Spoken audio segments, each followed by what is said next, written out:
Our given information for this problem is that we have a mass of 3 pounds of refrigerant 22 that's contained in a piston cylinder apparatus, initially at 120 psia and at 200 degrees Fahrenheit. The refrigerant is then cooled while the piston maintains a constant pressure. We have that under our constants until it is a saturated liquid at 60 degrees Fahrenheit. We also assume the temperature of the surroundings is an ideal thermal reservoir at 50 degrees Fahrenheit. We're asked to figure A, the work for the process, and be sure to give the correct sign, and B, the entropy generated for the process, and then answer the question, is the process reversible, irreversible, or impossible? And we're also instructed to note any additional assumptions that we make along the way. So first of all, let's go ahead and extract the information that we're going to need from the tables. So starting out at 200 degrees Fahrenheit and 120 pounds per square inch, this qualifies as a superheated vapor. So looking at the correct table for refrigerant 22 as a superheated vapor, table A9E is where this information comes from. So our specific volume for 1 is equal to 0.6404. This is feet 3 per pound. Our internal energy is equal to 121.3 BTU per pound. Our enthalpy initial is 135.53. Also BTUs per pound. And finally, we have initial entropy, which equals 0.2597 BTU per pound degree Rankine. And then for our final state, when we look at the table, table A7E, we're looking for a saturated liquid at its final state is what we're asked about. Now on table A7E,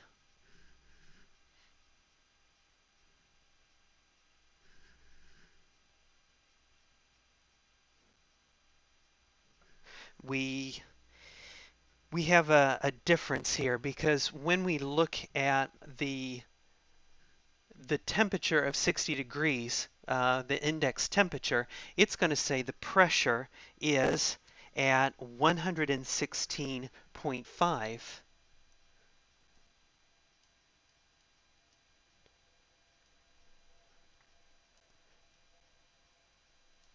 psia.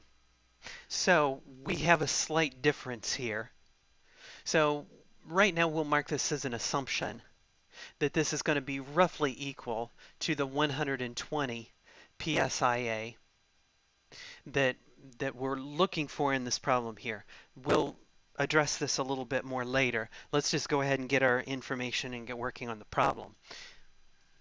So our specific volume at state 2, now getting it from this table at 60 degrees Fahrenheit for a saturated liquid, is going to be 0.01306. Our internal energy at state 2 is 27.10, and it's the same units we're working with. Our entropy or enthalpy is 27.38, and our entropy at state 2 is equal to 0.0579. Okay, now getting to the work. In this case, since we're dealing with constant pressure, in order to evaluate work, the easiest, well, only practical way to do it is to use the equation work equals P delta V. Okay, breaking this down, we've got P V2 minus V1. Since we're not really given the volume, instead we're given the mass, then using the information we have, we're going to use P, pressure, mass, and then the specific volume, 2 minus specific volume at state 1. So, plugging in now these values, we're going to have 120. We're talking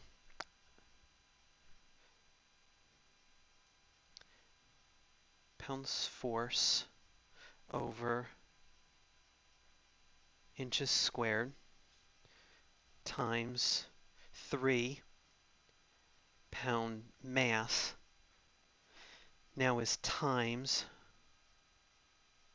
our specific volume at state 2 is 0.01306 minus 0.6404, and this is going to be in feet cubed per pound. Okay, now we need to look at some units here because we've got inches squared and feet cubed. So we'll go ahead and put in our multiplier. To correct that, we need to change our inches to feet for square. Oops, sorry. It's 12 squared. That's 144 inches squared per 1 square foot. And then we also have to convert this to BTUs. So for that, 1 BTU is equal to 778.17 pound force feet. Okay, so now checking our units here, make sure that we are getting this right. We're getting rid of our inches over here. We're getting rid of 2 feet here and 1 foot here. We've got a pound mass. We're getting rid of there, and our pound force. Okay, so all of our units cancel. And now we come down to our multiplication, 120 times 3 times the quantity subtracted times 144 and then divided by 778.17. That then gives us our final work we have calculated is equal to negative 41.79. It would be 2. We'll drop off the 2. BTU. So that's the answer to our A question for work.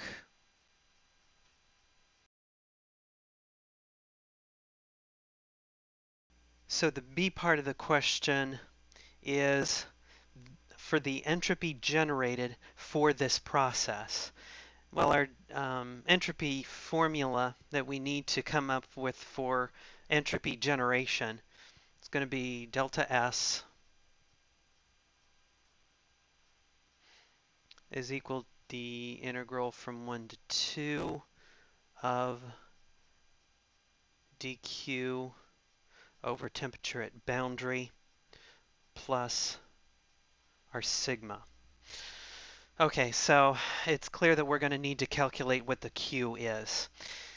For that, then, if we use the first law, our first law would be to do delta U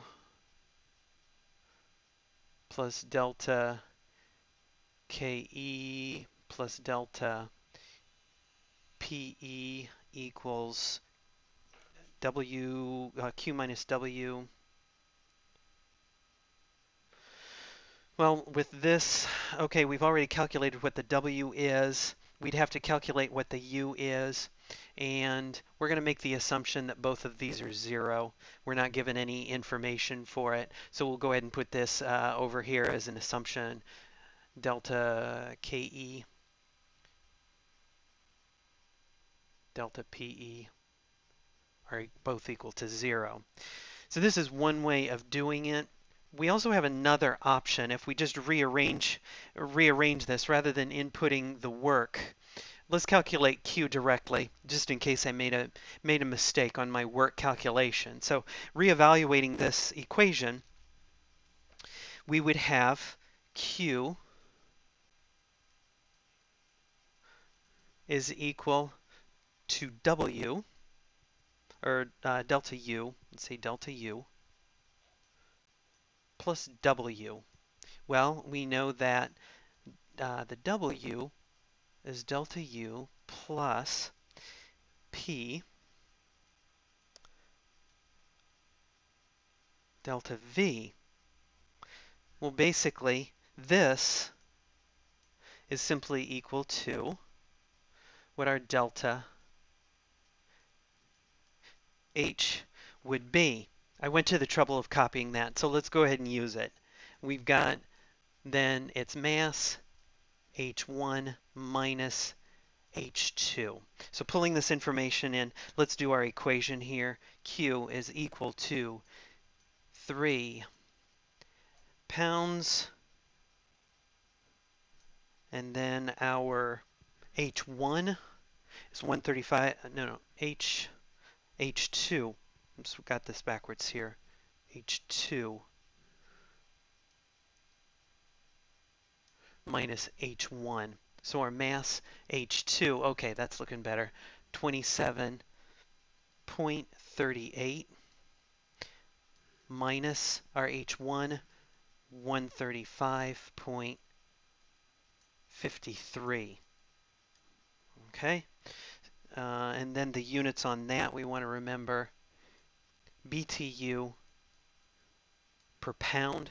So then these units cancel, which then give us our correct units, and the result, plug this in the calculator, gives us negative 324.45 BTUs. Okay, well now let's compare. What would this other equation have given us here from the first? Okay, we had our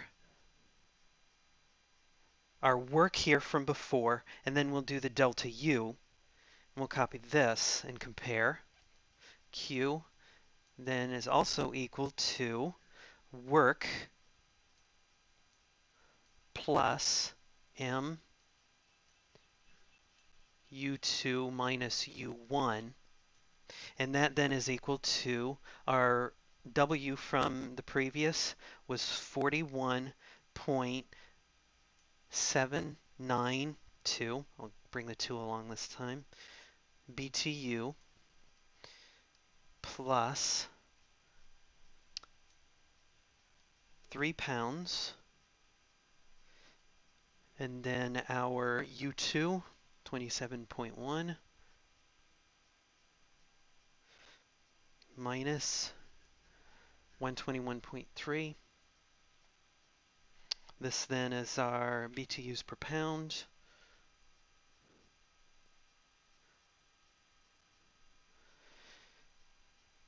Then our pound again cancels, so this is coming down to BTUs. Now when we plug this in the calculator, we come up with negative 324.39. So what we have here, and this is also in BTUs, so we have a difference here. If you round it, that's, 0.06. Why do we have a difference here between these two when with doing the math we should have the same numbers?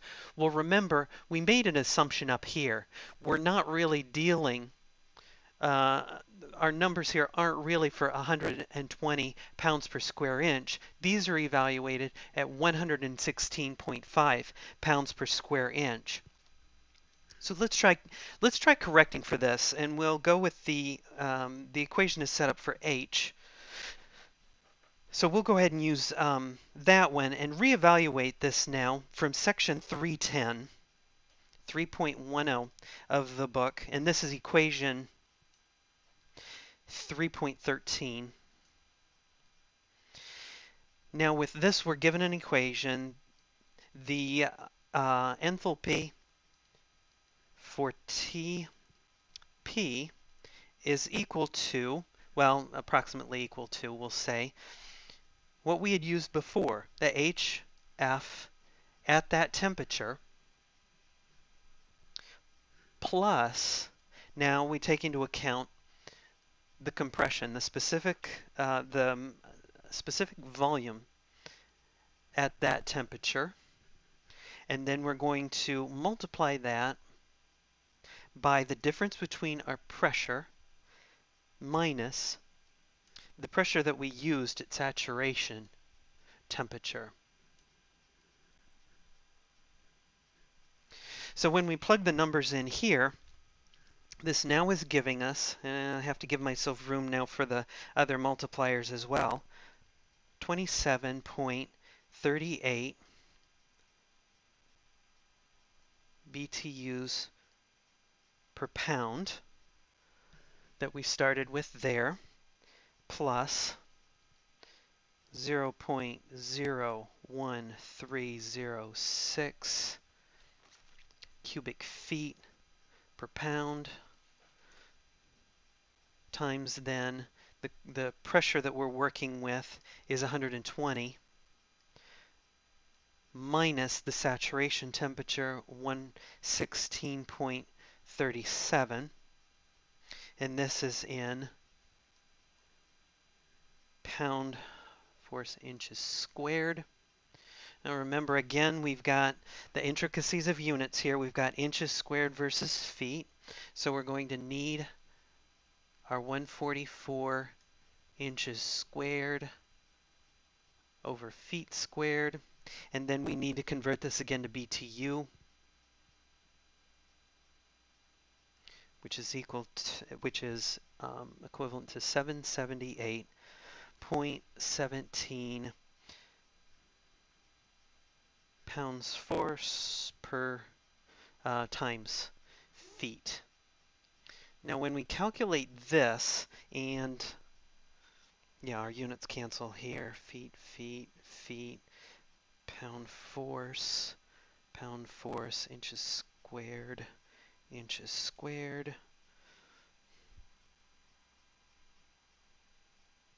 pound. We got all of these coming out, except we have 1 pound left because this is our correct units for, we're solving for our corrected H2 here. So that's going to be in BTUs per pound. Okay, yeah, so we still need to keep both of our units there. Don't cancel the other side of the plus sign. So with that, then we plug this into the calculator, and we will now have an adjusted, which is equal to, and we're going to call this our new and improved, come on, pen, H2 is equal to, now in the calculator this comes out to 27.39. So now we have a difference of 1 from 38 to 39. So if we plug that into our equation up here, our new and improved Q is equal to 3 times 27.39 minus 135.53. And this time now, plug that into the calculator, and this comes out to negative 324.42. And this again is BTU. So how does this compare? Well, originally we had come up with 324.39 and 324.45. That comes out in the middle here. Normally I could drop off the 2, but I worked so hard to get that 2 cents. I'm going to go ahead and hang on to that. Now, coming back then to our original equation up here, we're looking at this is going to be delta S. Let's go ahead and set it up and move things around to get our internal entropy is equal to delta S, big S, minus from 1 to 2 dq over the temperature of the boundary. Okay, we need to evaluate the delta S. We need to do our mass times S2 minus S1. And then we already have our initial and final states that we've calculated for. So it's Q over temperature at the boundary. Now also we need to remember that our temperature at the boundary, which we were given up here at 50 degrees Fahrenheit, we have to remember to use this as an absolute temperature and convert this to Rankine, which when we add our 460 we get 510 degrees Rankine. So we can go ahead and plug these all in, and that is going to give us equals 3 pound mass times our S2, 0.0579 minus our S1, 0.2597, and that then is in BTU over pound times degrees Rankine. And now we're subtracting our Q, which we worked hard for up here, a negative 324.42 BTU over temperature at boundary is our degrees Rankine here, 510 degrees Rankine. Okay, we can go ahead and calculate this. We've got basically just those that are canceling. Plug that in the calculator. This becomes plus, and that is going to yield 0.0307 BTU over degree Rankine. So with this we can see that it is possible because we have a positive number. Fortunately, plugged in everything right, get a positive number. So entropy is going in the right direction. So we know that this is possible, and we know that it is not reversible, because if it come out to 0 here, we would know that it is reversible.